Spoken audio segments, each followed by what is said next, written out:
देश के हर एक प्रांत से खबर आ रही है कि बीजेपी टूट रहा है, हर एक प्रांत से।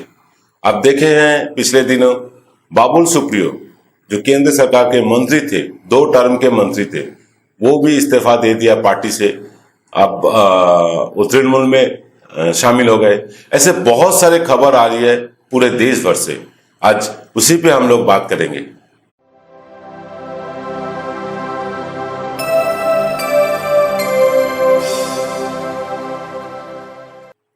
नमस्कार, आदाब। मैं प्रवीर विश्वास और आप देख रहे हैं एनके इंडिया। जैसे कि मैंने बोला कि बीजेपी हर जगह से टूटने का खबर आ रही है। बीजेपी हर प्रदेश में टूट रहे हैं। पश्चिम बंगाल से शुरू हुआ जो तोड़फोड़, वो तोड़फोड़ अब पूरे देश में सुनाई दे रहा है। अब पिछले दिनों बाबुल सुप्रियो भाजपा छोड़ के तृणमूल में शामिल हो गए। त्रिपुरा में 5 विधायक ऐसे हैं जो भाजपा छोड़ के तृणमूल में शामिल होना चाहते हैं। कहा जा रहा है पश्चिम बंगाल में भी 24 विधायक है ऐसे जो बीजेपी छोड़ के तृणमूल में शामिल होना चाहते हैं। और इसके बाद ये सब घटना धीरे धीरे घट रहे हैं और हमारे जो भाजपा के नेतागण हैं वो बोल रहे हैं कि ये विश्वासघातक है। ये लोग विश्वासघात कर रहे हैं।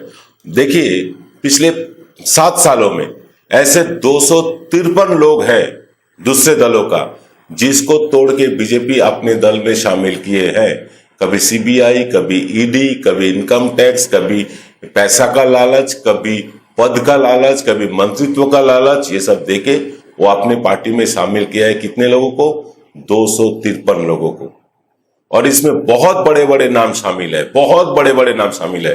हेमंत बिश्व शर्मा जो कि असम के अभी मुख्यमंत्री है, ज्योतिरादित्य सिंधिया, कितने नाम लो, कितना गिनाऊं आपको, शुभेंदु अधिकारी, ऐसे बहुत सारे नाम है। हर राज्य में बीजेपी योगदान मेला करके बहुत लोगों को पार्टी में शामिल किए थे। पर अभी गंगा उल्टा बह रही है। अभी बीजेपी छोड़ के जाने का जो भीड़ है, जो लाइन है, वो बहुत लंबी है। क्योंकि जब कोई जहाज डूबता है तो सबसे पहले वो जहाज से जो लोग निकल के भागते हैं वो है चूहा। और चूहा नहीं, वहां के नाविक जो है वो भी भागते हैं। तो डूबने वाला सूरज और डूबने वाला नाव का साथ कोई नहीं देता। बीजेपी का हाल वही हो गया। लोग समझ गए, लोग विश्वास कर रहे हैं कि 2024 में बीजेपी और केंद्र सरकार में नहीं रहेगी। कुछ भी कर ले, साम दाम दंड भेद सब अप्लाई हो चुका है। Pulwama, surgical strike, air strike, क्या क्या नहीं हुआ। राम मंदिर, धर्म, हिंदू, मुसलमान, दलित, ये सब कुछ अप्लाई कर लिए बीजेपी। बाकी क्या है? अब बाकी जो है वो है परिवर्तन। और ये परिवर्तन देखने के लिए देश के 140 करोड़ लोग बैठे हुए हैं। क्योंकि ये जो अवस्था चल रहा है पूरे देश में जो हाल चल रहा है, नोटबंदी के समय से जो देश का बुरा हाल होना चालू हुआ, आज भी उसका कोई सलूशन नहीं है। कोई सलूशन नहीं है। अब देख लीजिए, नोटबंदी क्यों हुआ ये सरकार बोल नहीं पा रही है। किस लिए किया? वो बोले थे कि हम काला धन को लेके आएंगे और देश के अंदर छुपा हुआ काला धन को निकाल लेंगे। कितना काला धन निकला? 1%। 1%, जो 1% में से बहुत नोट जल जाती है, आग के चलते पानी में खराब हो जाता है, वो 1%। 99% धन रिटर्न आ चुका था और 1% के लिए हमारे पूरे देशवासियों को ये लाइन में, कतार में खड़ा कर दिए थे। वो भी अपना पैसा उठाने के लिए 2-2 हजार रुपया के लिए अपने मां तक को भी खड़ा कर दिया हमारे प्रधान सेवक जी। यही तो हाल है। उसके बाद देखिए, हर एक चीज में ये सरकार का जो फेलियर है वो नजर आ रहा है। अब नोटबंदी किए 4 घंटे के नोटिस में, अब 4 घंटे के नोटिस में लॉकडाउन कर दिए। अब सोचे ही नहीं हमारे जो माइग्रेंट लेबर है वो कैसे रहेंगे, कैसे जिएंगे, कैसे लौटेंगे, ये नहीं सोचे आपने। अब जो लोग सोच रहे हैं उनके पास इनकम टैक्स भेज रहे हैं आप। खैर, जो भी है वो अलग इशू है, पर आप सोचे ही नहीं। हजारों लोग पैदल चलते चलते, कुछ लोग मर गए, बच्चे रो रहे हैं। बहुत प्रेग्नेंट माँ थी, उनको भी पैदल चल के आना पड़ा अपने गांव। वो दिन भूल गए हम? नहीं भूले साहब। आप हर बार पुलवामा दिखाएंगे, हर बार सर्जिकल स्ट्राइक दिखाएंगे, हर बार आप एयर स्ट्राइक दिखाएंगे, कभी चाइना से डराएंगे, कभी पाकिस्तान से डराएंगे। देशवासी अब डरने वाला नहीं है। देशवासी को आप साम दाम दंड भेद सब दिखा दिए। अभी आपके पास ऐसा कोई शस्त्र नहीं है जो आप दिखा सके, और देशवासी आपके बातों पे भूल जाए, आपके बातों पे बह जाए, ऐसा पोजीशन भी नहीं है। आपने 2 करोड़ नौकरियां देंगे बोले थे हर साल, 7 साल हो गया, 14 करोड़ नौकरी होने वाला था। 14 करोड़ लोगों का नौकरी तो छोड़ दीजिए, उल्टा 2 करोड़ लोगों का नौकरी चला गया आपके जमाने में।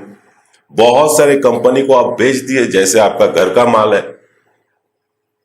हमारे देश जो हमारे जो इंडिपेंडेंस था उसके बाद से धीरे धीरे धीरे धीरे, जब हमारे यहाँ एक साबुन तक नहीं बनता था, सभी विदेशों से आते थे। हमारे यहाँ शैम्पू नहीं बनते थे, टूथपेस्ट नहीं बनते थे। उस जगह से आज हम लोग तरक्की करते करते मिसाइल बना रहे, चंद्रयान बना रहे, मंगलयान बना रहे। अब वो जो फैक्ट्री हम लोग बनाए थे इंडिपेंडेंस के बाद, वो सारे चीज आप एक एक करके बेचने लगे। और बेच के आप क्या किए? देशवासी के कोई काम में आए हो पैसा? नहीं, ऐसा कोई सबूत हमें नहीं मिला। एक नया अस्पताल नहीं बना, नया यूनिवर्सिटी नहीं बना, नया सड़कें नहीं बने। कहां गया वो पैसा? इसका कोई खबर नहीं है, किसी के पास इसका कोई खबर नहीं है। बस पैसा खर्च पे खर्च होता गया। कहां हुआ देशवासी को कोई इत्तला नहीं है इसके बारे में, और ना कोई बोलना भी चाहते हैं।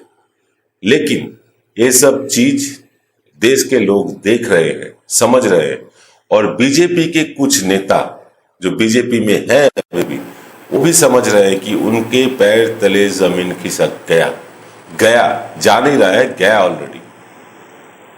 अब वो भाग के दूसरे पार्टी में शामिल होना चालू कर दिए। अगला 2024 बीजेपी के लिए खैर नहीं, ये सब जानते हैं, बीजेपी खुद जानती है। अब ये देश, ये पार्टी, ये जो भी बोलिए बीजेपी का, ये चला रहे सिर्फ 2 लोग। अब 2 लोगों के ऊपर लोगों का भरोसा उठ गया। अब तीसरे किसी को लाना पड़ेगा, बीजेपी को तीसरा चेहरा लाना पड़ेगा, जो सही मायने में विकास लाएंगे, सही मायने में देश का जो प्रोग्रेस है वो लाएंगे। ये सब दिखाना पड़ेगा। लेकिन उसमें भी बीजेपी पार्टी का विश्वसनीयता लौट के नहीं आने वाला है। मैं आपको साफ साफ बता रहा हूं, बीजेपी कुछ भी कर ले, उनका विश्वसनीयता लौट के नहीं आने वाला है। 2024 में इनको जाना ही है। क्या सोच रहे हैं आप इसके बारे में? हमें कमेंट बॉक्स में लिख के बताइए। आज भर इतना ही। जय हिंद।